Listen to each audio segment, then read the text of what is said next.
Our next speaker is Vanessa Bailey, who's going to be talking about the community participation program. Thanks. And it'll be very evident that I did not read Julie and Bertrand's presentations closely enough before I made mine. So I'm going to skip over a lot of my slides because they have already presented and Fang as well. Well, Julie skipped over her slides because she said you were going to talk to me. Well, we'll try to do this with the right amount of repetition, let's say. But I think this can be short and leave lots of time for discussion. You have seen already this chart of what is required, supported, best effort, and unsupported in our current plan. But just a reminder, if you want to download these charts later in this context, I'm not going to belabor that point anymore. You heard from Julie already about our general philosophy of prioritization of observations during our observation phase. Julie and I are making it our personal mission to, now that it's safe to do so, move away from the phrase tech demo phase to just observation phase, because that's what it is. We're not only going to spend 2,200 hours on TTR 5 level 1 requirement technology demonstration. It's observation phase, and now we're far left along in the project that we can call it that. So it's the same thing we've always been talking about. We're just giving it a better descriptor. So yes, our first priority is to show that we meet our requirement. And then in that same observation phase, that same 2,200 hours over the first 18 months, it's going to be a discussion internally and with the community about how to prioritize the remaining time and the remaining observations. And I'll speak a little bit more to how we anticipate some of our community engagement activities. The one thing I do want to emphasize is that, certainly 2,200 hours is a huge amount of observing time. But as AJ said, depending on how you count it, we have something like 200 unsupported modes. If you count every possible combination, we are not going to, even in 2,200 hours, going to get through 200 modes of testing. So I feel reasonably confident that we will be able to get to a lot of, maybe all of those 3 additional best effort modes that we've been talking about for some time. Spectroscopy in 2 bands and the wide field of view PC coronagraph in band 4 and band 1, but we're not going to make it all the way through all of the unsupported modes, and we're going to have to make tough decisions about prioritizing what we'll support. And one of the things that I think is going to guide us is at some level needing to prioritize concepts that are more mature, because this is we say colloquially, yeah, CGI is the test bed in space for HWO, but it's a project. Like, this is flying in space. We have to treat it with a bit more care than a test bed. And so we have more stringent acceptance criteria than we do for an on-the-ground test bed. So we are going to prioritize more mature concepts and proposals. We're going to go through that same process that Tim was describing of V&V on our own internal functional test bed. And we're going to require maturation plans and gates for people to propose concepts to us for maturation. I think Bertrand already went through these couple of science case slides. So if you want to see these in different words, you can always refer back to my slides later. But both exoplanets and disks and exozodi are, science. There's some interesting science that can be done. We've talked a lot about the tech demo aspects of CGI, but don't forget about the science.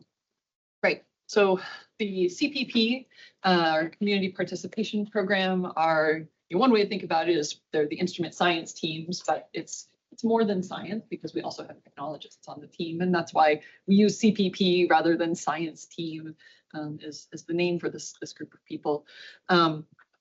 I think Julie already went through quite a bit of this, but a couple things I wanted to re-emphasize is that CPP are not just end users, and yeah, we say that. What does that mean? That means we rely on CPP for basic instrument functionality. So, we're talking a lot here about our aspirations, and rightly so.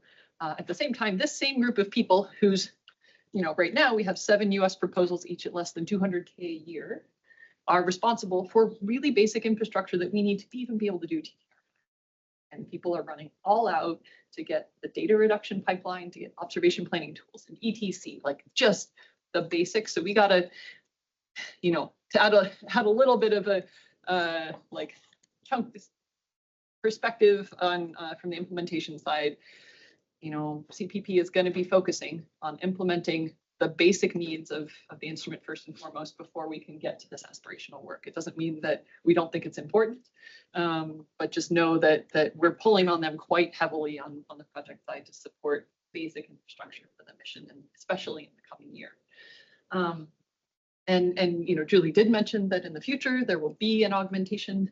There's that proposal. Go look in Inspires for the solicitation. Proposals will be due sometime in the spring. So there will be augmentations, but in this year we're still sort of in the modest funding. Okay, so enough about realism, but yeah, I wanted to call out the really excellent PIs that we do have in the CPP right now. There's Dan, there's Max here, and in person, and I know quite a few of them are online. We've seen comments from Russ and others. Want to thank especially my inaugural co-chair of the CPP, Dmitry Sfransky.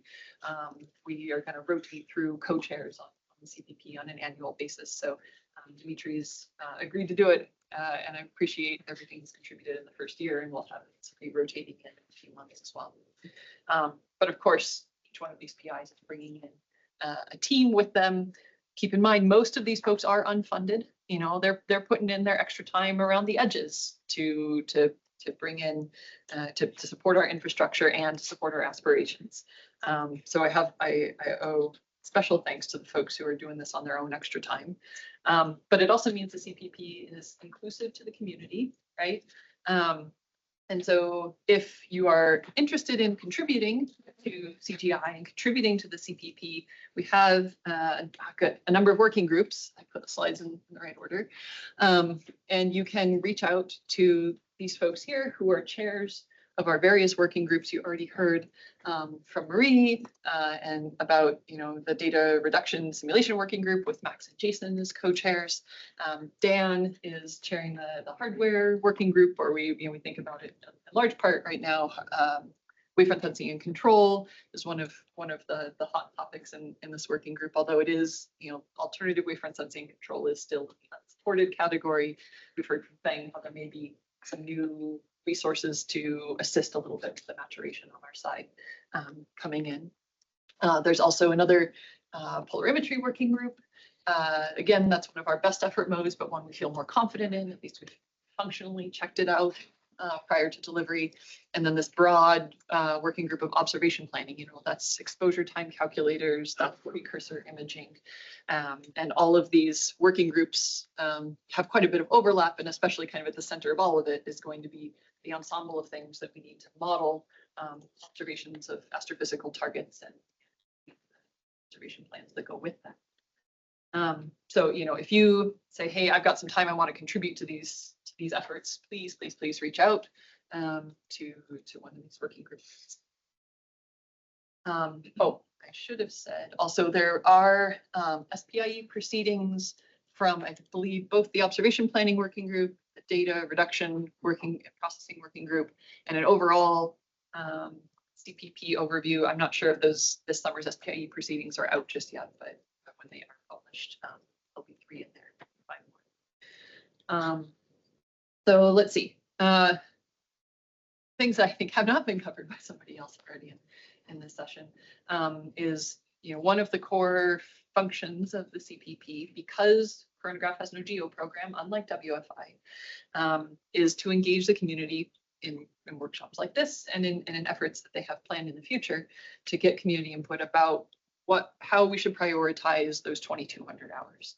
I'll say that, you know, in a formal decision-making sense, the prioritization is going to be kind of in 2 stages. There's CPP working together with the CGI project to decide what proposals we want to mature into observation plans and then feed forward and work iteratively with Julie and with the SOC to slot in and solve that complex scheduling puzzle with WFI observations, you know, trying to weigh what our proposals are against the very real science constraints that Julie was talking about, say for the galactic bulge time domain survey or the high latitude time domain surveys.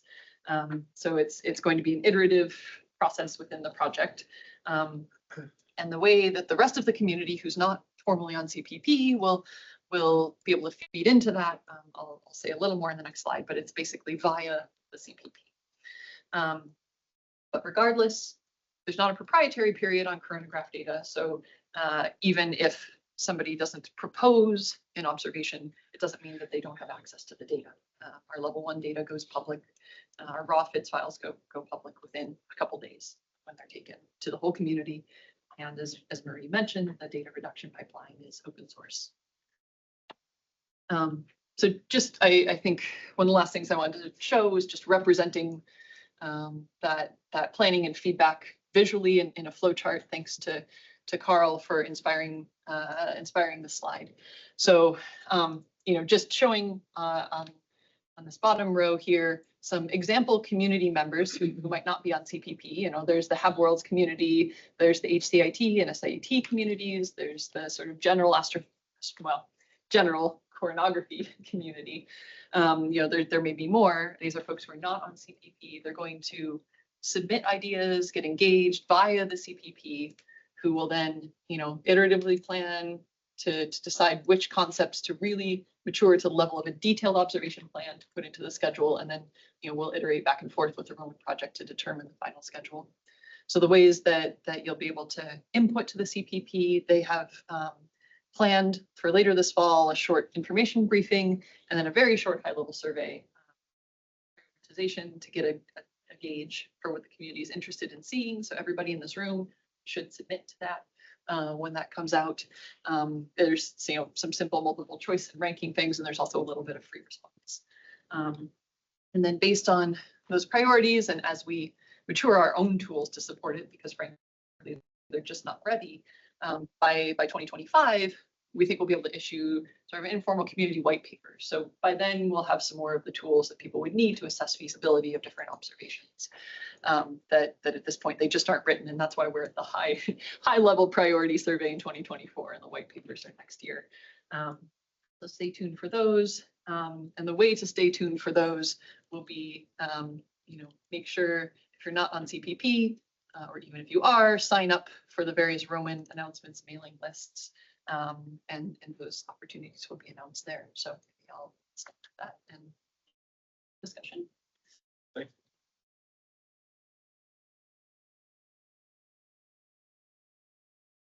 It's okay. I guess I didn't understand this. So when you said there is no geo program, does that mean that in the future, where there are observing opportunities, the chronograph instrument is not going to be available for those observing opportunities? That's right. It's not the Roman guest observer program doesn't include CGI time. Because that involves a whole additional suite of support tools, to have something that's so fully fleshed out and robust that a general community member can come in and just plug in a few parameters and out comes an APT file. Mm-hmm. We just don't have, we aren't able to support that level. So what we anticipate is if there's an extended observation phase, the input model would be very similar again to what it is for the main mission. And so again, it'll be really incumbent upon the CPP to make sure that there's a robust community engagement and feedback. I'd also add that, the geo program for the Whitefield side is very, very limited. The vast majority of Roman users are working with community-defined observing programs. In that sense, there isn't that stark a difference between the chronograph and Whitefield instrument. This mission really is kind of organized around sort of community-based, transparent way of putting together our observing program. That's not that question. What was the relation to this time? These two are more or less independent. Yeah. The Roses call, I don't think I have a specific slide on it, but D14 in Roses this year is with a comment period open through October 1st. So there's a draft call out now. Anybody can go read it. It's very similar to the last round. But provide your comments to Dominic Benford. His contact information is at the start of the draft. So that comment period open through October 1st. Then Dominic will incorporate comments, release the final version as soon after that as possible. And then I think it needs to stay open for at least 3 months to give everybody a fair time to complete their proposals, which means proposals due early 2025. So then selections a few months later, probably at least 3 months later, usual review period. So I would anticipate, and Julie, you can jump in if I've got anything here incorrect, but that means certain funding for the next round of selections is start of fiscal year 26. Yeah, I mean, I'm hoping to go faster than we went last time. We'll see how it goes.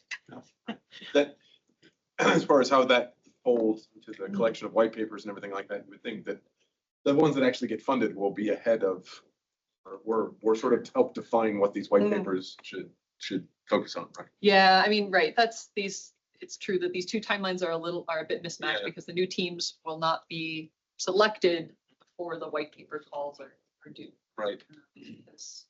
Yeah, I think it seems unlikely, or they might be very close to the same time. And certainly the funding will not have arrived to prepare the white paper. So this is going to be, kind of a community using their own resources to prepare ideas. And this is not, I would say, this is not asking the community to prepare fully fledged observing proposals, right? Because we're not providing that infrastructure on our end either. This is concepts. Right. And then if people are not already, who submit strong concepts are not already members of CPP, then they have an opportunity.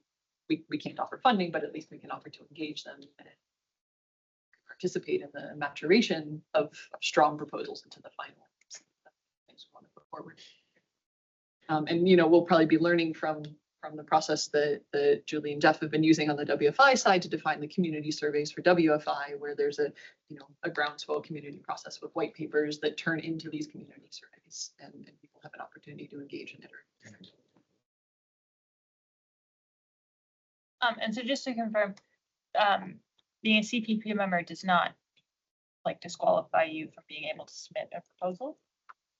That is a better question for Julie than for me, but I mean, I'm not running this, but at least on the Whitefield side, the goal and theme with everything that we're doing is to be completely open, to be completely transparent, and for everybody to be able to submit their ideas. So in that sense, there isn't conflict of interest in the way that you normally think of it, because we're collectively trying to come up with the best observing program, and an element of what you would submit as a white paper is not resulting directly in, funding or personal benefit. It's, helping us to the greater glory of a really good science program. So in that sense, the more the merrier.